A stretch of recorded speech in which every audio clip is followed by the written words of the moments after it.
Hey everybody, this is Gustavo again.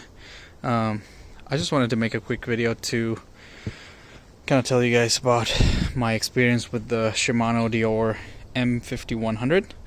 I was going to make a video about the installation process, but to be honest, I had some issues that I'm going to tell you about in a little bit. And then there's plenty of other videos about installation that are going to be way better than mine. So basically, I'll just walk you through what I did, what went well, what didn't go well, and then I'll give you a quick review of the new drivetrain here.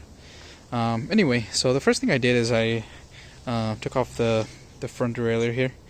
So I took off this front derailleur. So yeah, definitely clean up this area here, and then took the derailleur out of the frame here. Which was pretty easy to do. Just unscrew some stuff and it comes right out. So that was not a problem. And then my 9-speed shifter, I took that one out too. Again, pretty easy to do. And then here's where I had some issues with this particular bike. I mentioned before, like in my last video, that I didn't need to replace the bottom bracket technically, but I figured, well, this came with a bottom bracket, so might as well. And as you can see, I already got some dirt on this bike. Took it on a couple trails. But yeah, these are pretty easy to figure out which way they go. As you can see there, it says tighten that way, and it tells you L because it's the left one. So the left one came out pretty easy. The problem was with the right one. This sucker would not come out. And now I'm not talking about the cranks. The crank comes out pretty easy. You unpinch the bolts over there, and then you take out this side, and voila, it's out. But the bottom bracket, man, that thing was tight. This guy right here. So I actually had to take it to my local bike shop and have them untighten it. They basically just vice grip the whole thing and just hammer it out because it was that tight. So I did have to get a better tool for that. I even tried with like a socket type of tool. I bought this like cheap tool off of Amazon, which got the left one out pretty easy, but this one, it was starting to like round off the little notches there, as you can see, and it just wasn't coming out, so I needed some help. But yeah, the guys were awesome there. They didn't charge me a dime for them, so I was able to, once I got that out, then I could put on the bottom bracket there, and then I put on the cranks. No problem. So yeah, here's the new cranks with the 32 tooth chainring. And then one thing I wanted to mention too is that there it is. The chain does not come with a quick link on it. So I had to actually go back to my local bike shop and ask for a 11-speed quick link. Make sure you get an 11-speed because apparently they're different than the 12-speed ones, so you have to make sure you get the right kind. If I can focus here. Anyway, so yeah, I had to wait a little bit to finish my project here because I needed this quick link.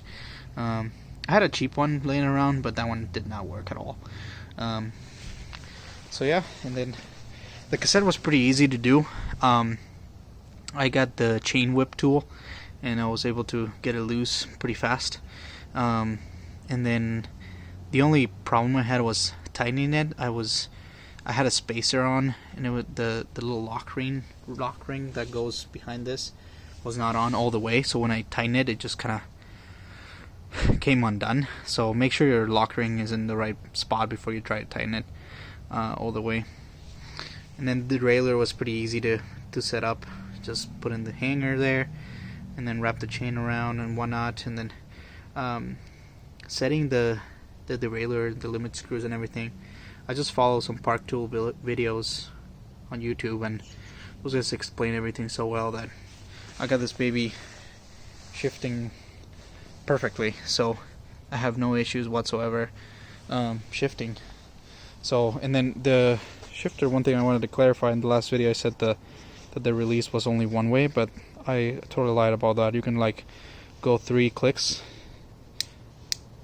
on the release with this thing, and with this lever you can go this way or that way to upshift. So it's super nice, shifts like a charm every time. I've had zero issues whatsoever. Somebody was asking me about the chain angle when it's in like the smallest cock or the biggest cock. I have no issues whatsoever.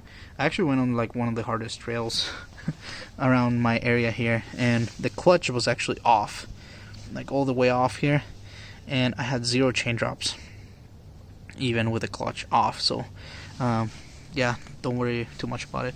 I still have to cut this wire and put a little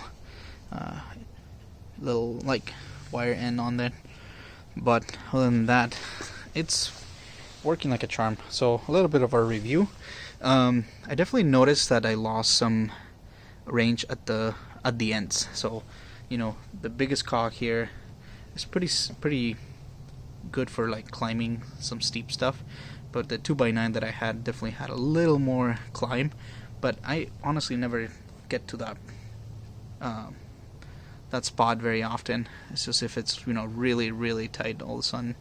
And then the 11 tooth smallest ring here, or smallest cog, I can tell, that's probably where I can tell the most. If I'm pedaling on pavement or in a pretty straight section, I will hit that pretty easily and I can see my cadence. I could probably go for a 10 tooth or something. So, you know, if that's a problem for you, you could always get a bigger ring in the front here, like a 34 tooth or something. But honestly, if I get there, it's probably just for a little bit, and it's really not bothering me that much. So yeah, you can. And then yeah, one thing I will say is that you do notice that the shifts, as you can see, I mean, they're big jumps here. So if you're used to like a gradual jump from cog to cog, this might be kind of rough for you. Like, you'll notice the jump a little more. It's a bigger jump. But as far as range, it's not a problem. I did, like I said, one of the hardest trails are in my area with this range, and it was perfect. The simplicity of having just one shifter without having that front derailleur is so much easier. You don't have to worry about crossing the chain or anything like that. It's just such a nicer experience than the 2x, in my opinion. So yeah, the derailleur is working perfectly, and then the cassettes, like I said, plenty of range. And then yeah, the cranks are working just as well as the other ones.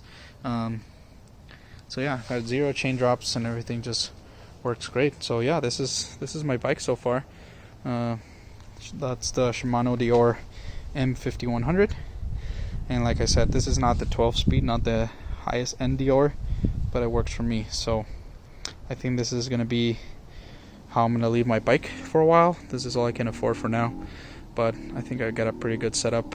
I think my next upgrade is gonna be either a better fork here to replace this Suntour, or a dropper post. I'm still debating which one's better at this stage on my biking journey. So yeah, if you guys have any questions, shoot them in the comments. I'll try to answer them as best I can. And I would say I would totally recommend this group set if you're upgrading from a 2x something, and if you want a 1x and you have the Shimano free hub, just the normal Shimano free hub, not the micro spline. That's the new kind that fits 12 speed. This is definitely gets a thumbs up from me. So yeah, let me know if you guys have questions, and I'll see you in another video. Thank you.